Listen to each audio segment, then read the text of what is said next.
I would ask all three of the witnesses, and actually I'll ask you too, Mr. Hersh, what has actually been the #1 driver for a lack of manufacturing capacity in the United States since World War II? Mr. Power.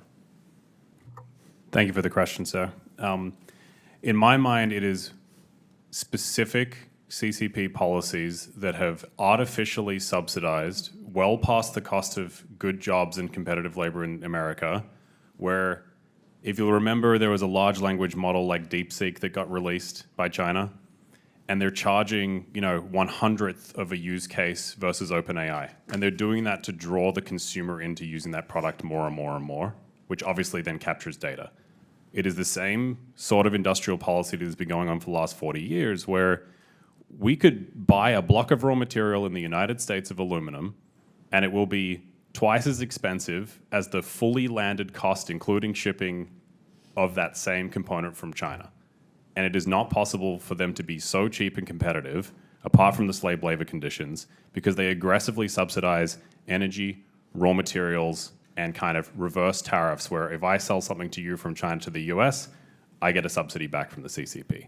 It is a strategic policy that has pulled manufacturing out of the United States for the last 40 years, and it's been done very intentionally. So it is artificial, anti-competitive subsidies that have pulled that cost base out of the United States and therefore destroyed millions and millions of American jobs, is my opinion on the one core reason. Mr. Czinger, if you choose to add or bring your own knowledge. Yeah, I'll add something briefly, which is if you look at 2000, China had a 7% global manufacturing market share in 2000. That was a brief 25 years ago. With WTO, I'd say two things. Going to what Mr. Power said, we did not enforce any of these violations by China after we gave them most favored nation status. And obviously, they understand that national security is directly connected, and being a world power is directly connected to global manufacturing market share. And they went about using a set of policies to capture that. At the same time, I would say driven primarily by some of our large technology companies, we started to outsource manufacturing to companies like Foxconn. So if you look at the actual kind of Industry 4.0 scale up of automated CNC machining, computer numerically controlled machining, between, I'd say, 2006 and 2016, you saw Apple pour $100 billion plus into Foxconn, a China-based contract manufacturing company. And they went from a couple hundred CNC machines to 150,000 automated lights out by 2016. Those two things, allowing people to cheat and undermine you from a national strategy, global strategy standpoint, and then having our process IP from our most advanced and process IP relating to manufacturing from our most advanced companies offshored to contract manufacturers and building that contract manufacturing industry around Foxconn and other contract manufacturers. That's what drove it. Thank you, Mr. Czinger. Mr. Bishop. Just to echo what both of my colleagues here have said, I mean, especially if you drill into the supply chains that go into the DoD right now, and the massive permissive use of waivers to, I mean, there are already plenty of rules in place that would, in theory, disallow everything from electronic components to just basic machine parts that go into all of the crucial material and devices that our warfighters use. And the reality is just the massive rampant use of waivers has been a huge problem. And when you actually go and drill down into that supply chain, you're finding not only direct links to China, which are the easy ones to find, but this huge web of shell companies and shell relationships between shell companies that effectively allow China to have I mean, first of all, a huge supply chain risk directly in the DoD and anywhere wherever we want to project power. Noticed, even though you're here as a Republican called witness, there was a word missing in your testimony, the beautiful word of tariffs. I assume by that omission you don't think that President Trump's tariff strategy is working in building advanced manufacturing here? Thank you for the question, Congressman.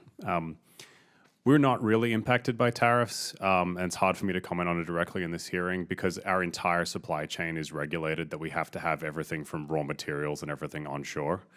So for United States companies that serve the defense market, we don't really buy anything offshore, and it's hard for me to comment Now, directly. Mr. Power, you're certainly a thoughtful person. I mean, if the president asked you, do you think his tariff policy is working to bring advanced manufacturing in the United States, would you answer yes or no? I think we're starting to see countries come to the table and negotiate, but my perspective is purely China-focused. So But do you think his policy is working in terms of the way he's implemented the tariff policies? I think we're going to start to see tariffs work over the next 90 to 100 days as things settle down. You support his tariff policy? I think tariff policy that means China cannot hide manufactured goods going through other countries. I'm not asking you theoretically. I'm saying the way the president's gone about the tariff policy. Do you support it or not? Yes, largely I support tariff Mr. policies Kissinger, to do you- reassure do you United States support manufacturing. Trump's tariff policies? Yes. Mr. Kissinger, do you support Trump's tariff policies? Mr. Kissinger? Do you support Trump's tariff policies as he's implemented it? I am not an expert on tariff policies, and citizen. I would tell you, Do you- I am an do you expert, support- if I may do you- finish. You know, or- I noticed none Okay. of the Republican witnesses mentioned tariffs, the beautiful word tariffs. Here he is on a manufacturing industrial policy. The three Republican experts are recommending everything but tariffs. Everything but tariffs. Your testimony didn't have tariffs, correct? I am an expert Did your on test- enabling did- advanced manufacturing Did your scale-up in the United testimony have States and any not on word of tariffs. tariff in it, your opening testimony? Of course not. I didn't come to testify on Mr. Power, tariffs. did your testimony have any word tariff in it? No, sir, we're asked to Mis- testify on Mr. bringing Bishop, advanced did your- manufacturers back to the United Did your testimony States. have anything to say with tariffs in it? No. So the three Republican witnesses come to a hearing on industrial policy, and none of them mentioned the word tariff, not one single one. And yet, all Donald Trump is doing is tariff policy when the three Republican witnesses are recommending 100 different things other than tariff policy. Mr. Bishop, do you agree with Donald Trump's tariff policy? I'm not here as an economic expert. You're all saying you're not here as an economic expert, and yet you're giving us all these recommendations for how we build an industrial base. Is it that you don't have any expertise and we should just pick up any random citizen, or are you here as some economic expertise on industrial policy? Is that for me? Yes.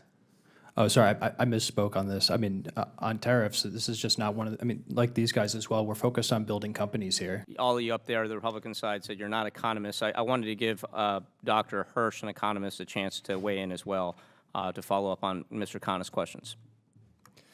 Yeah, I guess I'm the only one up here who supports tariffs in theory. When a tariff is targeted and strategic, it can be an effective tool for supporting industrial development. But what we're seeing under President Trump's policy is the opposite of that. It's broad-based, it's indiscriminate, it's non-strategic. It's going to be a disaster.